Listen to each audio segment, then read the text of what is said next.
Hey Three Rivers, for those of you that don't know me, my name is Alex and I am usually upstairs in the youth section at Manuka, but today I'm going to be hosting a cooking class for you.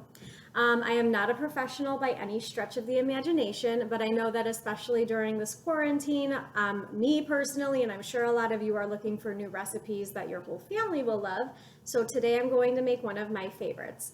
I'm going to make a tomato basil with a meat sauce. I love this recipe because my son will eat it, who's a super picky eater, and my husband will eat it as well, so it feeds all of us, and I'm not making, 5 different dinners, throughout the day. So let's get started. I am just going to use this pot for everything, which is super nice. I have already cooked my pasta. I chose linguine, but you can eat whatever pasta you want with this. I know my son loves bow ties, so that's normally what I make with this. After I cooked my pasta, I strained it and I put it in a bowl along with a tiny bit of vegetable oil just so that it doesn't all stick together. You can use canola oil, but definitely do not use olive oil when you are just pouring it over the pasta because the olive oil will cook the pasta a little more and it'll leave like this taste to it. So just for this portion, use the vegetable oil and then you can set this off to the side. While your pasta is cooking, this is when you can chop up everything you are going to need. So I have a red onion, I have some basil leaves that I already picked off the stems, and then I am going to cheat and use pre-minced garlic because I do not have time to mince garlic, but if you do, feel free to do that as well. So let me show you how to get this all chopped up and ready to go. Okay, so for the chopping, I have a chef's knife, and you want to make sure that your knife is really sharp. It just protects your fingers, make sure that it doesn't slip off of anything and you don't cut yourself. So we all have one of these in our knife block, and all you're really going to do is hold this knife at like a 45-degree angle, and you are just going to sharpen it once on each side. Probably don't have to do too much of it. Okay. And then I always like to just wipe the edge of the blade off with a towel to make sure that there's no shavings on the knife when you are cutting. So let's start with our red onion. I just have a medium-sized red onion, and my wonderful husband taught me a new way just recently to cut onions so that they don't make you cry, which yay. So you're going to start on this side. You have the root here and you have the stem. So I'm just going to cut off the part with the stem. So I have a flat surface. And then I'm going to cut this in half. Okay. So I have this flat part here. Okay. So what I am going to do is with this root part intact still, I'm just going to make little cuts, kind of fanning it out, but still keeping the roots intact so that it doesn't get onion all over the place. So I have like a little fan here, as you can see, but it's still all intact. And then I'm just going to cut down the sides so that I have the same size of diced onions my whole way through. Just going to push this part to the side so I can do the other half.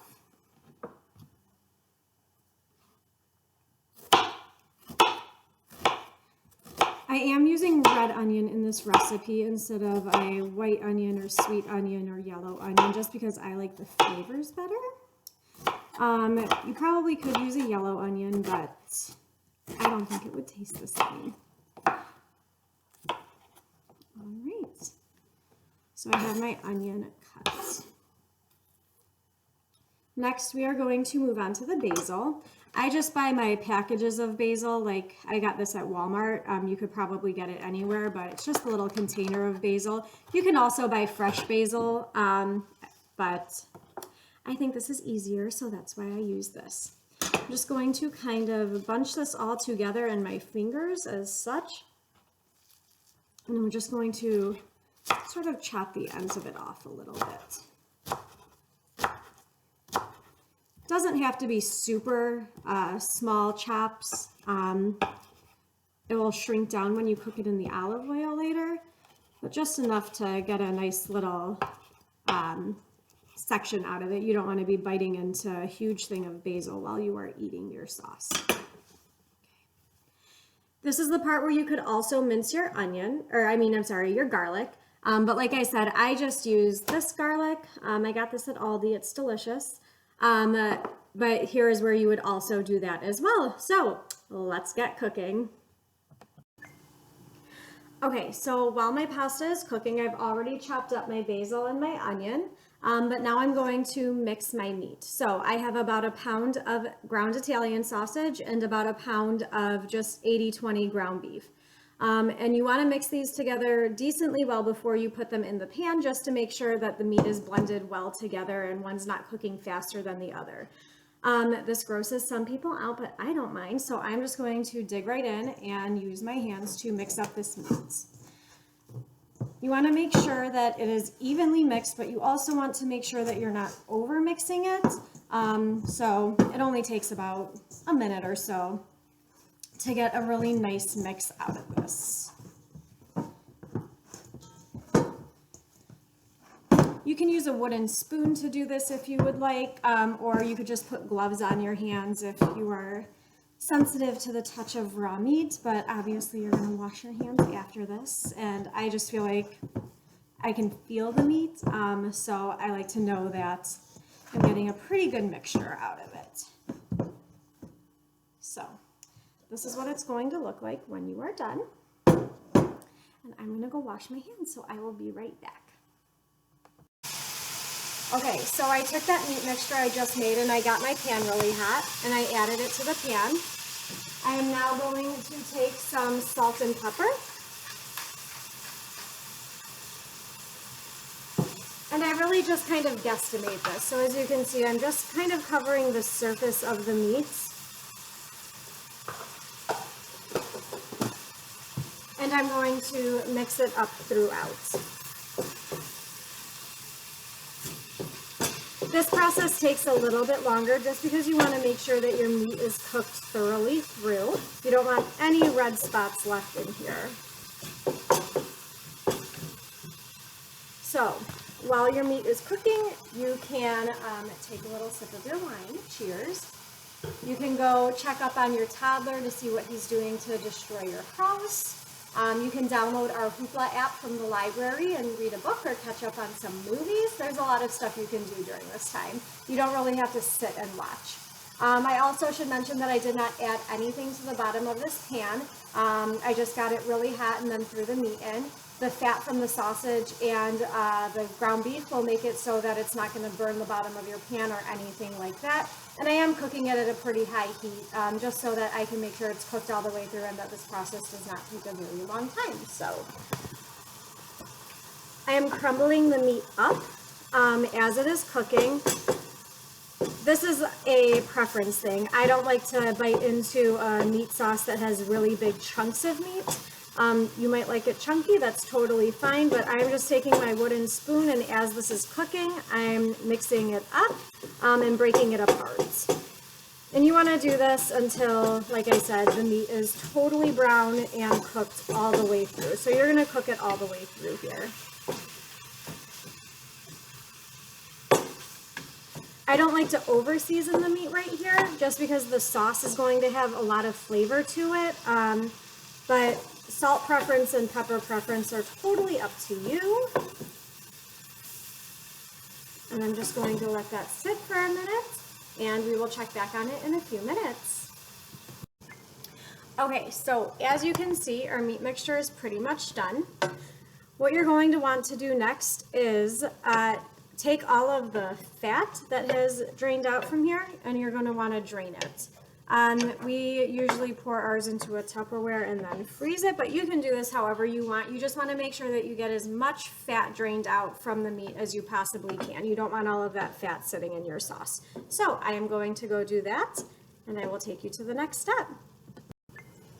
Okay, so most of the fat is drained from my meat. I'm going to take a slotted spoon just to make sure that any remaining fat that it has stayed in there is not going into this bowl that I'm going to transfer the meat to. So just take it and transfer it to any kind of bowl of your choosing. It doesn't matter. We just want to make sure that all of the meat is out with as little fat as possible so that we can get baking our cooking. Our basil and onions and garlic to make the base of our sauce. Okay, so my meat is out of the pan, the fat is drained, and now we get to the fun part. I'm going to take my olive oil, my extra virgin olive oil. I'm just going to do a little loop around the pan. So it's going to cover most of the bottom of the pan, just as such.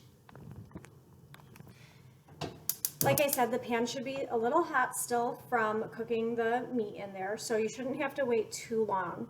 I do want my oil to get decently hot though, so I'm going to let this cook on about medium-high heat for a couple of seconds just to make sure that oil gets really hot so that when I put my stuff in, it sizzles. I like that sizzle that you hear. I don't know if that's professionally right, but hey, it's going to work for us. So, like I said, I use the pre-minced garlic, but you can use regular garlic. I'm going to use about a tablespoon. So, let's see. Okay, that's pretty hot. I'm going to throw in my red onion.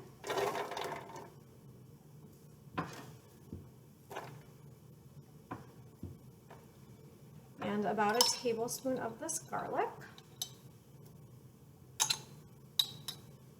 Maybe a little extra. Who doesn't like garlic? And then I'm going to let this sizzle for a few minutes all together in the oil.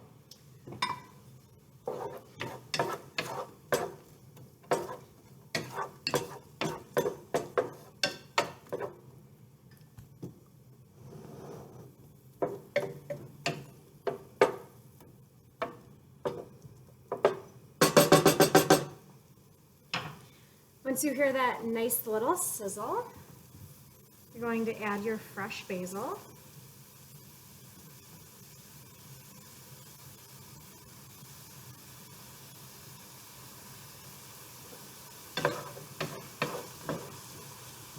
And you're going to want to cook this until your onion becomes a little bit translucent.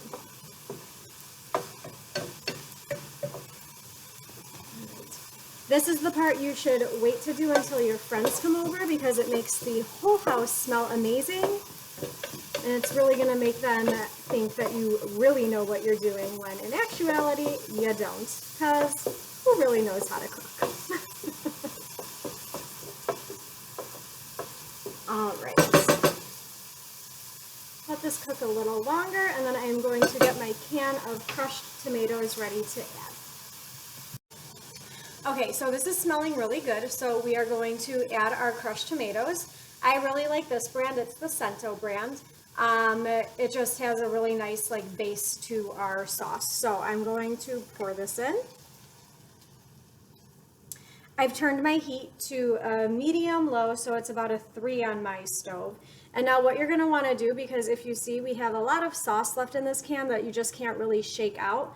So I'm going to run over to the sink and I'm just going to rinse around the can to make sure that I get all of this goodness. And then I'm going to just pour it in, water and all. It's probably only going to fill up the can like this much. You don't need a lot, but you do want to make sure you get all of the goodness out of the can. So I will let you watch this simmer for a couple of minutes and I will be right back.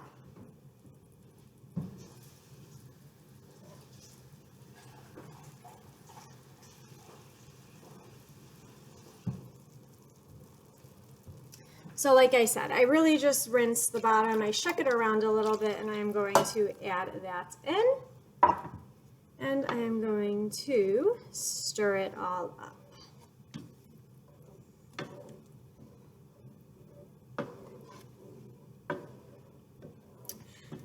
You're going to want to let this warm up a tad, but you are going to want to taste it right now too. You can add as much salt or pepper as you want, as whatever you think it needs. You can even add a little bit of crushed red pepper to give it a little spice, but definitely taste it to make sure that it is to your taste. So I am not a huge salt person, but I know that my husband will inevitably add a little bit of salt to his, so I'm just going to put enough to give it that little taste of salt, a little more crack of pepper. Mix it up a little bit. And I'm just gonna put my finger in there and taste it. Yummy. Okay. So now I'm just gonna let this sit. I let it sit for about 5 to 10 minutes just because I really like those flavors to marry together. While I let this sit though, I'm gonna turn the temperature down to low. And it's gonna start to bubble a little bit, which is totally fine. I like to let this one sit for about 5 minutes before I add my meat to it. I don't know why, I don't know if that's right, but that's what I do. So I will see you in about 5 minutes and we're gonna add the meat and really get this party going. Okay, so I have added my meat to the pan. It's getting a little bubbly. It looks and it smells delicious.